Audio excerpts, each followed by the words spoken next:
하나님의 말씀, 오늘 우리에게 주시는 주님의 말씀은 신약성경 디모데전서 2장 1절로 4절 말씀입니다. 디모데전서 2장 1절로 4절 말씀입니다. 이 계시의 말씀을 봉독할 때 다 함께 살아계신 하나님의 음성을 들으실 수 있기를 바랍니다. 그러므로 내가 첫째로 권하노니 모든 사람을 위하여 간구와 기도와 도고와 감사를 하되 임금들과 높은 지위에 있는 모든 사람을 위하여 하라. 이는 우리가 모든 경건과 단정함으로 고요하고 평안한 생활을 하려 함이라. 이것이 우리 구주 하나님 앞에 선하고 받으실 만한 것이니 하나님은 모든 사람이 구원을 받으며 진리를 아는 데에 이르기를 원하시느니라. 아멘. 2025년을 시작하면서 우리는 내 겹의 기도, 내 곁의 기도라는 한 해의 과제를 붙잡았습니다. 나라가 어지럽고 또 전쟁이 이어지는 상황 속에서 또 정치가 혼란한 시기를 보내는 그런 과정 가운데서 함께 기도할 것을 우리 모두가 다짐하고 결단하였습니다. 오늘 본문 말씀은 신년 예배를 드리면서 여러분과 함께 나누었던 말씀이기도 합니다. 우리는 이 말씀을 통하여서 네 가지 기도, 네 겹의 기도에 대하여 배웠습니다. 그러므로 내가 첫째로 권하노니 모든 사람을 위하여 간구와 기도와 도고와 감사를 하되. 첫째 기도는 간구의 기도였습니다. 탄원의 기도로도 알려진 바로 이 기도는 하나님께 부르짖는 기도였습니다. 힘들고 어려운 일을 만났을 때 신앙의 선배들은 하나님 앞으로 나아갔습니다. 그리고 주님께 탄원의 기도를 드리곤 하였습니다.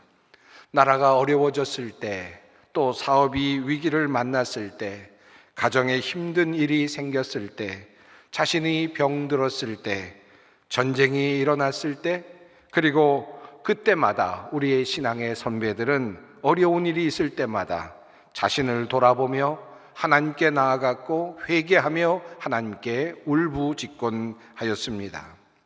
일제강점기를 보내면서 우리 신앙의 선조들은 나라를 되찾기 위해 간절히 하나님께 또한 달렸습니다. 날마다 새벽마다 나라의 독립과 해방을 위해 간절히 기도했습니다.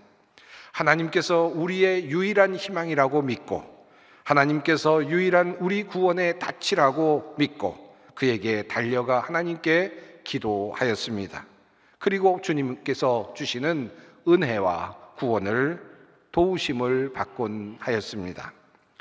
광복 80주년을 보내고 있습니다만 이 놀라운 우리에게 주어진 이 광복은 하나님께서 우리에게 주신, 우리가 기도한 그 기도에 대한 하나님의 응답이라고 우리는 믿고 있습니다.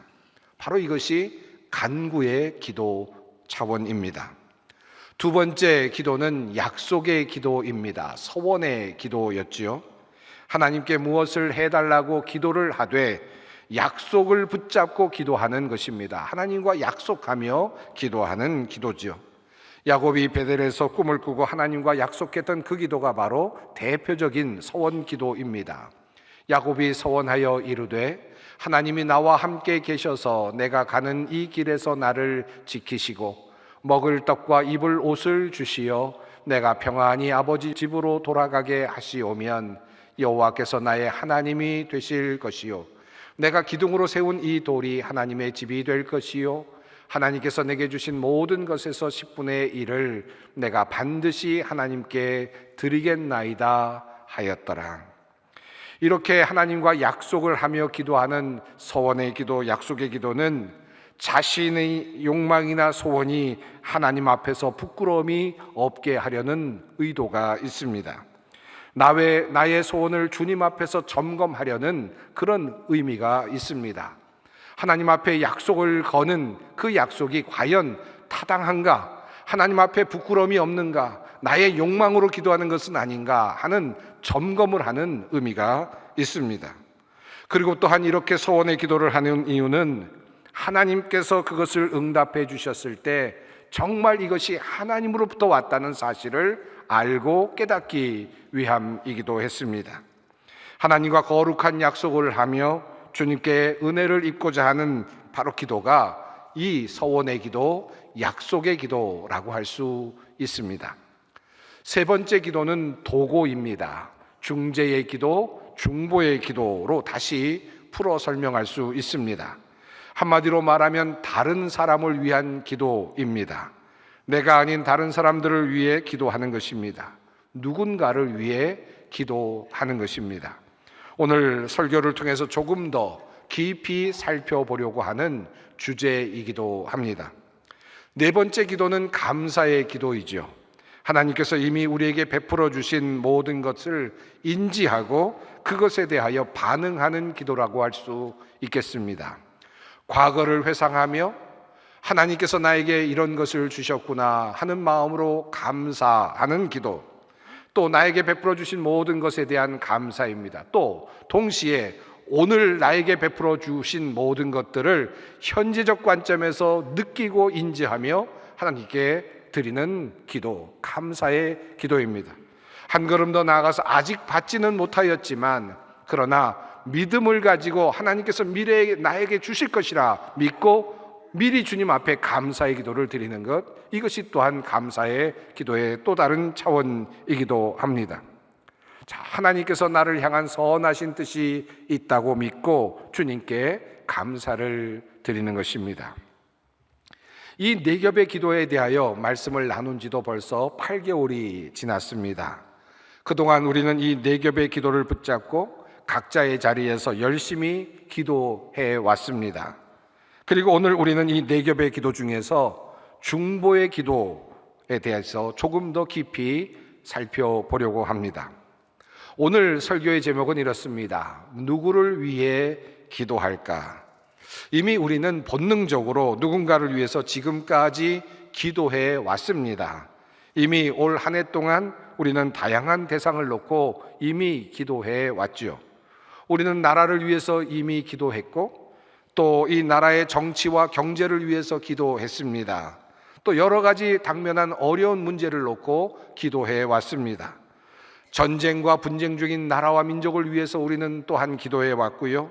자연재해를 입은 사람들, 산불로 어려움을 당한 사람들이나 지진으로 피해를 입은 사람들과 같은 그런 사람들을 위해서 또한 함께 기도해 왔습니다.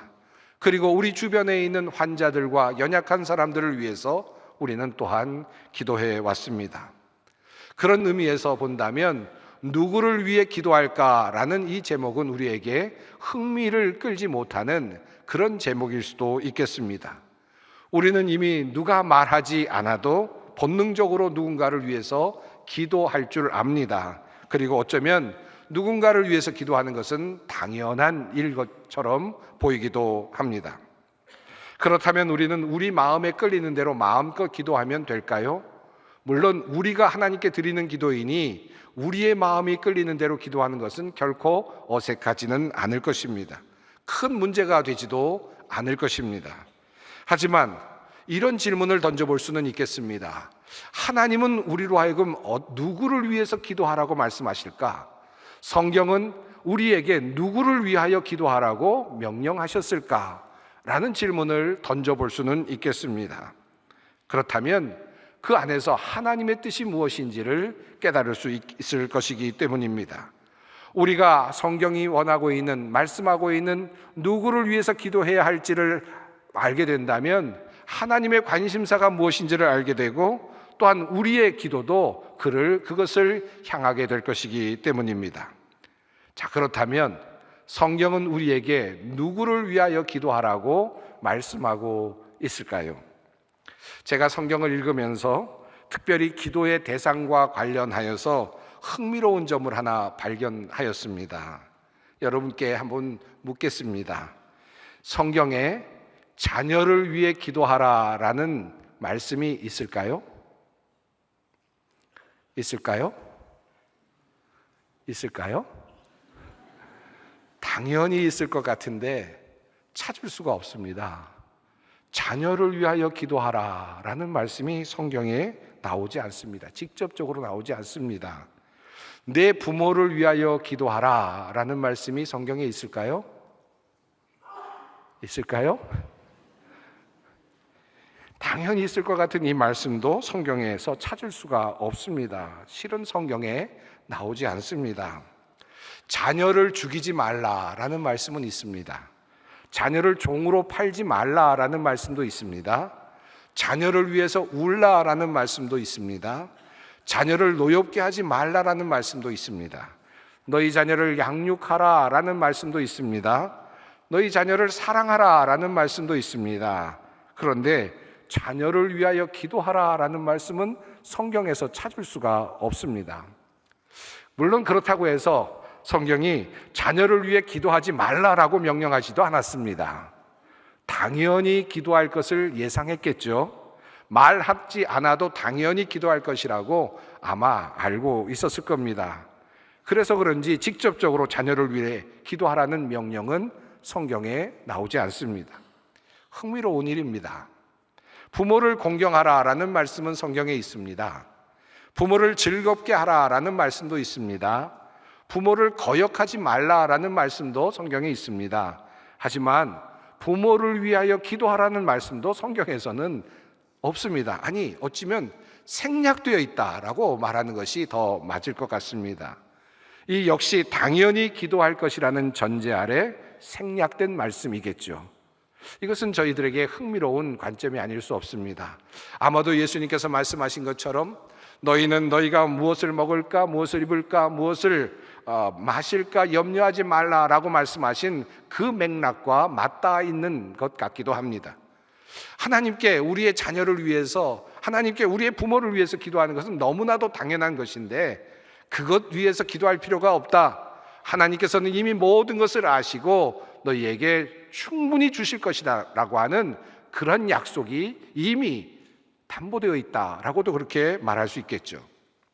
자, 그렇다면 성경은 우리에게 누구를 위하여 기도하라고 말씀하셨을까요?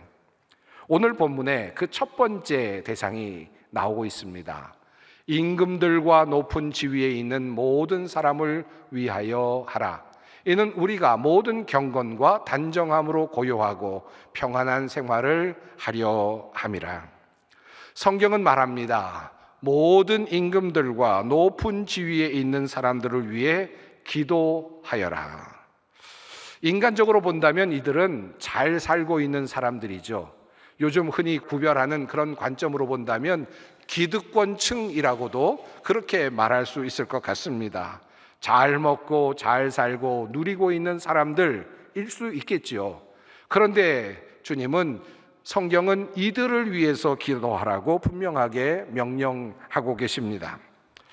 오늘로 말하면 우리나라 대한민국의 대통령을 위하여 기도하라라는 말씀이고, 미국의 대통령을 위해 기도하라는 말씀이고, 우크라이나 대통령을 위해 기도하라는 말씀이고, 이스라엘의 대통령을 위해 기도하라는 말씀이며, 또한 이란의 최고 지도자를 위해서 기도하라는 명령으로 받을 수 있습니다.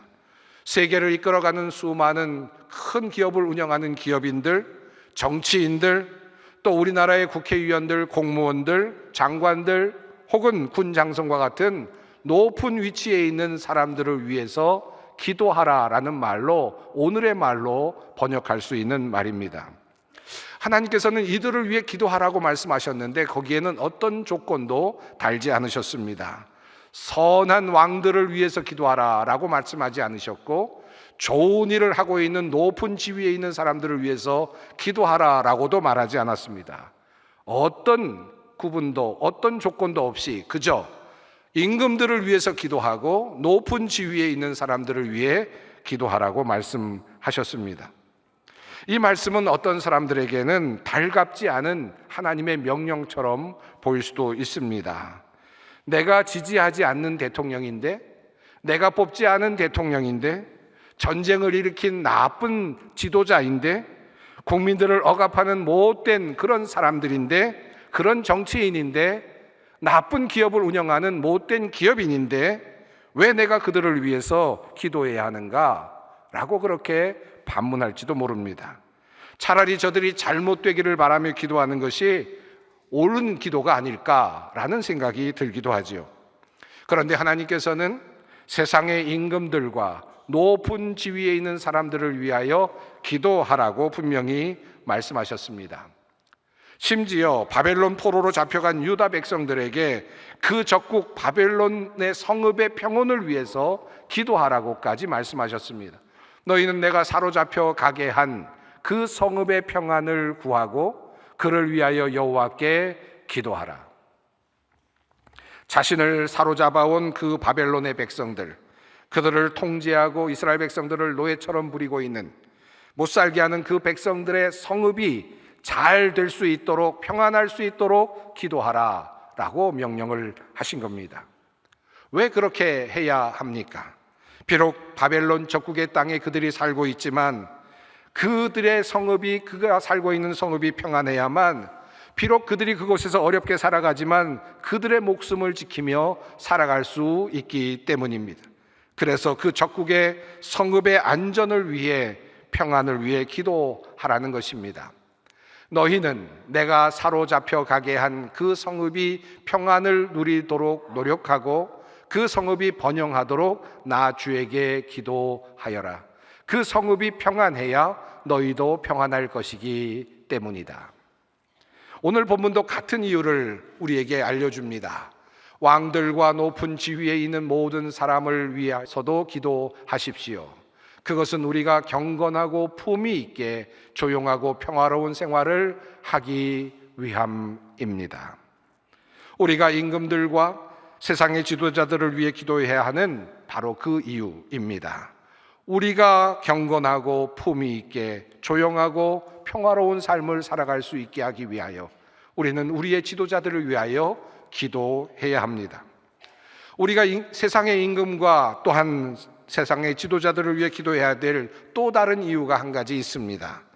혹시나 그들이 악한 왕일지라도, 악한 지도자라고 할지라도 그들을 위해 기도해야 하는 또 다른 한 가지 이유가 있습니다. 오늘 본문 4절의 말씀입니다. 하나님은 모든 사람이 구원을 받으며 진리를 아는 데에 이르기를 원하시느니라. 정리하면 아무리 악한 임금 지도자라 할지라도 우리가 그들을 위해 기도해야 될 이유가 있는데, 첫째는 그들이 잘해야 우리가 평안할 것이기 때문이고, 둘째는 하나님은 악한 임금도 구원을 얻으며 진리에 이르기를 지금도 원하고 계시기 때문입니다. 다시 말하면 그들도 하나님의 구원의 대상이기 때문에 그들을 유예하시고 그들을 기다리고 계시기 때문입니다. 이것이 바로 우리가 세상의 임금들과 높은 지위에 있는 사람들을 위하여 기도해야 하는 이유입니다. 두 번째로 우리는 누구를 위해 기도해야 합니까? 얼마 전 원수를 대하는 법에 대한 설교 말씀을 드렸습니다만, 하나님께서는 우리에게 원수를 위하여 기도하라고 명령하셨습니다. 주님은 말씀하십니다. 너희 원수를 사랑하며 너희를 박해하는 자를 위하여 기도하라 라고 말씀하셨습니다. 또한 사도 바울도 같은 말씀을 합니다. 너희를 박해하는 자를 축복하라, 축복하고 저주하지 말라. 원수를 사랑하고 그들을 위해 기도하며 축복하는 일은 결코 쉽지 않습니다. 원수는 망해야 할 존재 아니겠습니까? 원수가 무너지는 것을 보아야 속이 시원하지 않겠습니까? 그런데 나의 원수가 내 앞에서 더욱 잘 되는 것을 보게 된다면 얼마나 속이 상하고 억울하고 안타깝겠습니까? 그럼에도 불구하고 하나님께서는 너희를 박해하는 자들, 원수를 위하여 기도하라고 명령하십니다. 왜 그렇습니까? 마태복음에서 주님은 그 이유를 두 가지로 설명하십니다. 그래야만 너희가 하늘에 계신 너희 아버지의 자녀가 될 것이다. 아버지께서는 악한 사람에게나 선한 사람에게나 똑같이 해를 떠오르게 하시고, 의로운 사람에게나 불의한 사람에게나 똑같이 비를 내려주신다. 원수를 축복하고 위하여 기도해야 할 이유 두 가지입니다.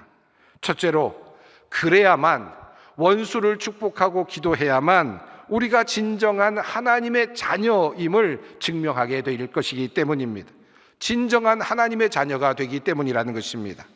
즉, 우리가 하나님의 자녀이기에, 이미 용서받은 자이기에, 예수 그리스도의 보혈을 통하여 우리의 죄가 용서받는 그런 놀라운 경험을 하는 사람이기 때문에, 그래서 하나님의 자녀가 되었기 때문에 원수를 위해 기도하는 것은 하나님의 자녀로서 마땅한 일이다라는 것입니다. 그렇게 함으로써 우리는 하나님의 자녀라 칭함을 받게 된다는 말씀입니다. 하기 어렵지요. 그러나 우리가 이미 용서받았다는 사실을 깨닫게 된다면 우리는 원수를 위하여 기도할 수 있을 것입니다. 둘째로, 하나님은 여전히 원수에게도 똑같이 비를 내리시며 그들을 선대하시며 똑같이 대하시며 기다리고 계십니다. 즉 그들이 돌아오기를 기다리시는 것입니다. 그렇기 때문에 원수를 위해 기도하라는 것입니다. 원수에게도 기회를 주고 원수도 구원하시기를 원하시는 하나님의 넓으신 마음이 나타나는 것입니다. 이미 살펴보았습니다만 스데반이 어떻게 하였습니까? 자기를 죽이는 그 사람들을 향하여 돌에 맞아 죽어가면서도 주여 이 죄를 그들에게 돌리지 마옵소서라고 기도했죠. 이 기도는 결국 그 자리에 앉아 있었던 한 사람, 그러나 아직 부활하신 예수님을 아직까지 만나지 못했던 한 사람 사울, 훗날 사도가 되었던 바울을 위한 기도가 되었습니다. 그러므로 주님은 우리에게 원수를 위하여 기도하라고 명령하십니다. 우리가 원수를 위하여 기도하는 것은 악에게 지지 말고 선으로 악을 이기라는 주님의 말씀을 그대로 실천하는 일이 될 것입니다. 바로 이 말씀, 로마서 12장에 있는 이 말씀, 악에게 지지 말라라고 하는 이 말씀을 하시기 전에 바울 사도를 통하여 주님께서는 너희 원수를 너희 힘으로 갚지 말고 하나님께 맡기라, 손수 갚으시는 하나님께 맡기라고 그렇게 말씀하였습니다. 그리고 이어지는 말씀이 악에게 지지 말고 선으로 악을 이기라는 말씀이었습니다. 바로 이것이 진정 악을 이기는 길이기 때문입니다. 셋째로, 우리는 누구를 위하여 기도해야 합니까? 사도 바울은 에베소 교인들에게 모든 성도들을 위해 기도할 것을 말하면서 특별히 사도가 된 바울 자신을 위해 기도해 달라고 그렇게 부탁을 합니다. 또 나를 위하여 기도하기를, 내가 입을 열 때에 하나님께서 말씀을 주셔서 담대하게 복음의 비밀을 알릴 수 있게 해달라고 하십시오. 나는 사슬에 매여 있으나 이 복음을 전하는 사신입니다. 이런 형편에서도 내가 마땅히 해야 할 말을 담대하게 말할 수 있게 기도하여 주십시오. 바울은 그가 옥중에 있었지만 복음을 담대하게 전할 수 있도록 나를 위해 기도해 달라고 성도들에게 부탁을 합니다. 하나님의 종으로서 그 맡겨주신 임무를 잘 감당할 수 있게 해달라고 기도해 달라고 그렇게 요청을 합니다. 바울은 골로새 교인들에게도 같은 기도를 부탁했습니다. 기도의 힘을 쓰십시오. 감사하는 마음으로 기도하면서 깨어 있으십시오. 또 하나님께서 전도의 문을 우리에게 열어주셔서 우리가 그리스도의 비밀을 말할 수 있도록 우리를 위해서도 기도하여 주십시오. 나는 이 비밀을 전하는 일로 매여 있습니다. 그러니 내가 마땅히 해야 할 말로 이 비밀을 나타낼 수 있도록 기도해 주십시오.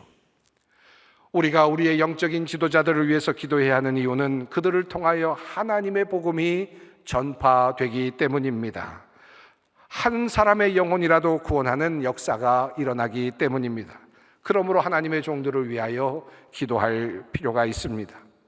히브리서 기자 역시 자신을 위해 기도해 달라고 요청하면서 영적 지도자들을 귀하게 여길 것을 이렇게 부탁합니다. 여러분의 지도자들의 말을 고지 듣고 그들에게 복종하십시오.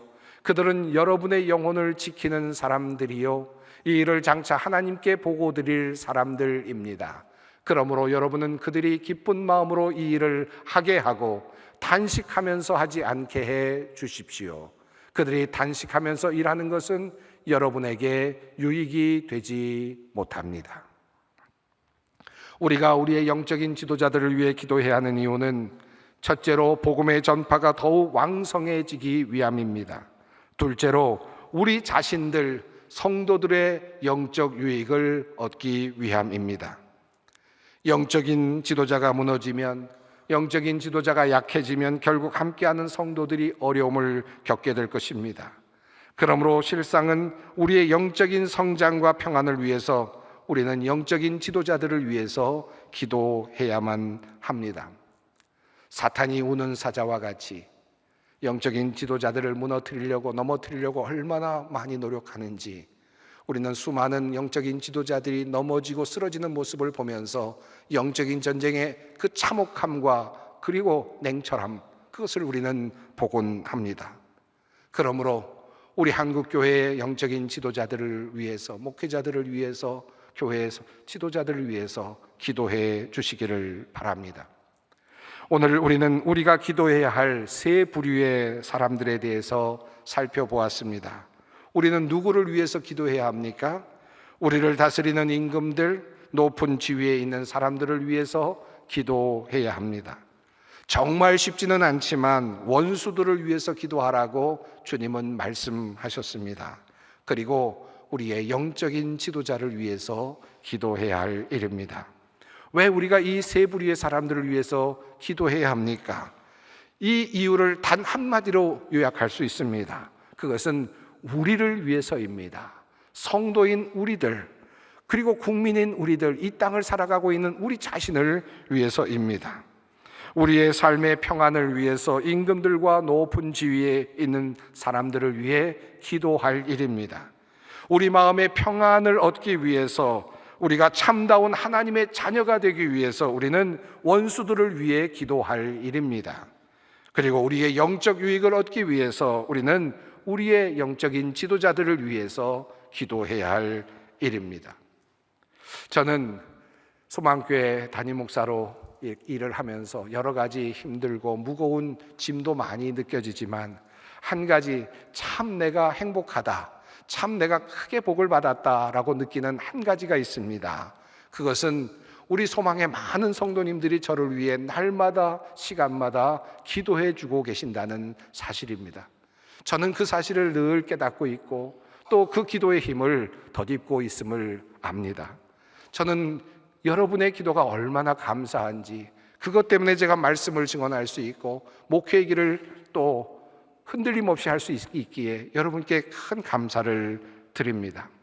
사랑하는 성도 여러분, 한국교회 많은 목회자들이 바른 자리에 설 수 있도록 기도해 주시기 바랍니다. 사탄의 유혹에 넘어지거나 무너지지 않도록 기도해 주시기 바랍니다. 그들이 바르게 설 때 한국교회가 바르게 서고 하나님의 영광이 드러날 것이기 때문입니다. 누구를 위하여 기도할까? 세 부류 기도해야 할 대상을 아셨습니다.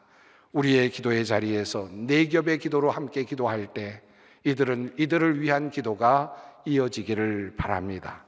이 기도를 통하여 하나님의 놀라운 역사가 드러날 것입니다. 함께 기도하겠습니다. 사랑의 하나님, 오늘 우리에게 누구를 위해 기도해야 하는지 말씀하여 주시니 감사합니다. 나와는 상관없는 사람들처럼 보이고 심지어 내가 저주해야 할 사람처럼 느껴지는 그들을 위해 기도하라시는 그 주님의 말씀을 주님의 명령으로 주님께서 우리에게 내려주시는 지혜로 받습니다. 이 말씀에 순종함으로 우리의 영과 육의 삶이 평안을 누리며 기쁨을 누리며 바르게 성장해 갈 수 있도록 우리를 이끌어 주시옵소서. 예수 그리스도의 이름으로 기도드리옵나이다. 아멘.